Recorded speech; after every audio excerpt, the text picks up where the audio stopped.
ಬಂಧುಗಳೇ, ಶ್ರೀ ಶೃಂಗನಾಥೇಶ್ವರ ಚಾನಲ್ಗೆ ಸ್ವಾಗತ. ಭಗವದ್ಗೀತೆ ಅರ್ಜುನನ ವಿಷಾದ ಯೋಗ ಶ್ಲೋಕ 7. ಅಸ್ಮಾಕಂ ತು ವಿಶಿಷ್ಟಾಯ ತಾನ್ ನಿಬೋಧ ದ್ವಿಜೋತ್ತಮ ನಾಯಕ ಮಮ ಸೈನ್ಯಸ್ಯ ಸನ್ನಾರ್ಥಂ ತಾನ್ ಬ್ರವೀಣಿತೆ.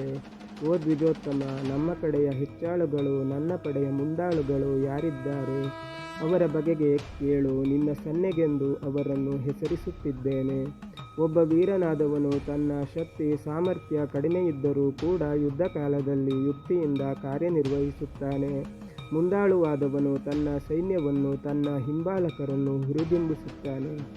ತಾವು ಶತ್ರು ಸೈನ್ಯಕ್ಕಿಂತ ಶಕ್ತರು ಎನ್ನುವ ಆತ್ಮವಿಶ್ವಾಸವನ್ನು ತನ್ನ ಸೈನ್ಯದಲ್ಲಿ ತುಂಬುತ್ತಾನೆ.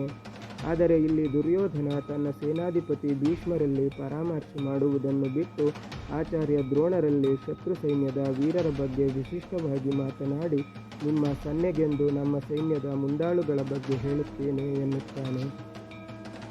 ಶ್ಲೋಕ 8. ಭವಾನ್ ಭೀಷ್ಮಶ್ಚ ಕರ್ಣಶ್ಚ ಕೃಪಶ್ಚ ಸಮಿತಿಂಜಯ ಅಶ್ವತ್ಥಾಮ ವಿಕರ್ಣಶ್ಚ ಸೌಮದತ್ತಿಸ್ತತೈವ ಚ.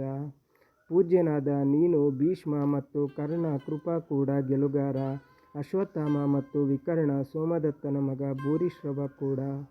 ಪಾಂಡವ ಸೇನೆಯಲ್ಲಿ ಸೇನಾಧಿಪತಿ 11 ಮಂದಿ ಮಹಾವೀರರು ಹಾಗೂ ಪಾಂಡವರ 6 ಮಂದಿ ಮಕ್ಕಳ ವೀರತ್ವವನ್ನು ವಿವರಿಸಿದ ದುರ್ಯೋಧನನಿಗೆ ತನ್ನ ಕಡೆಯಲ್ಲಿರುವ ವೀರರು ಕಾಣಿಸುವುದೇ ಇಲ್ಲ. ಇಲ್ಲಿ ಆತ ಕುಹಕವಾಗಿ ತನ್ನ ಕಡೆಯ 7 ಮಂದಿ ವೀರರ ಹೆಸರನ್ನು ಹೇಳುತ್ತಾನೆ. ಭವಾನ್ ಅಂದರೆ ತಾವು, ಪಾಂಡವರ ಆಚಾರ್ಯರು ಎನ್ನುವಂತೆ. ಯುದ್ಧಕ್ಕೆ ಮೊದಲು ಧರ್ಮರಾಯನಿಗೆ ಜಯವಾಗಲಿ ಎಂದು ಆಶೀರ್ವಾದ ಮಾಡಿದ ಭೀಷ್ಮಾಚಾರ್ಯ. ಭೀಷ್ಮ ಯುದ್ಧಭೂಮಿಯಲ್ಲಿ ಇರುವ ತನಕ ತಾನು ಹೋರಾಟ ಮಾಡುವುದಿಲ್ಲ ಎಂದು ಶಪಥ ಮಾಡಿ ಕುಳಿತ ಕರ್ಣ. ವೇದ ಪಾರಂಗತ ಆಚಾರ್ಯ ಕೃಪಾ, ವಿಕ್ಷಿಪ್ತ ಮನಸ್ಸಿನ ಅಶ್ವತ್ಥಾಮ, ದ್ರೌಪದಿಯ ಮಾನಭಂಗವನ್ನು ಖಂಡಿಸಿ ಅದರಿಂದ ಲಾಭ ಪಡೆಯಲೆತ್ನಿಸಿದ ವಿಕರ್ಣ, ದಾಕ್ಷಿಣ್ಯಕ್ಕಾಗಿ ಬಂದ ಭೀಷ್ಮಾಚಾರ್ಯರ ತಂದೆ ಶಂತನುವಿನ ಅಣ್ಣನ ಮಗ ಸೋಮದತ್ತನ ಮಗ ಭೂರಿಶ್ರವ. ಈ ರೀತಿ ತನ್ನ ಕಡೆಯ 7 ಮಂದಿ ವೀರರ ಹೆಸರನ್ನು ಕುಹಕವಾಗಿ ದುರ್ಯೋಧನ ಭೀಷ್ಮಾಚಾರ್ಯರಿಗೆ ಕೇಳಿಸುವಂತೆ ದ್ರೋಣಾಚಾರ್ಯರಲ್ಲಿ ಹೇಳುತ್ತಾನೆ. ಇಲ್ಲಿ ನಾವು ವಿವರವಾಗಿ ನೋಡಿದರೆ ಕೌರವನ ಕಡೆಯಲ್ಲಿ 11 ಅಕ್ಷೋಹಿಣಿ ಸೈನ್ಯವನ್ನು ಮುನ್ನಡೆಸಬಲ್ಲ ವೀರರಿದ್ದರು. ಆತನ 99 ಮಂದಿ ತಮ್ಮಂದಿರರಿದ್ದರು. ಶಲ್ಯ, ಭಗದತ್ತರಂತಹ ವೀರಾದಿ ವೀರರು ದುರ್ಯೋಧನನ ಕಡೆಗಿದ್ದರು.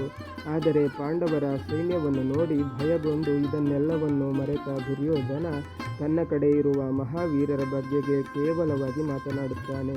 ಇಲ್ಲಿ ಮಾನಸಿಕವಾಗಿ ದುರ್ಯೋಧನ ಎಷ್ಟೊಂದು ವಿಚಲಿತನಾಗಿದ್ದ ಎನ್ನುವುದು ನಮಗೆ ಸ್ಪಷ್ಟವಾಗಿ ಕಾಣುತ್ತದೆ. ಯುದ್ಧ ಪರಿಣಾಮದ ಬಗ್ಗೆ ಯೋಚಿಸುತ್ತಾ ಆತ ತನ್ನ ಕರ್ತವ್ಯವನ್ನು ಮರೆತಿದ್ದ.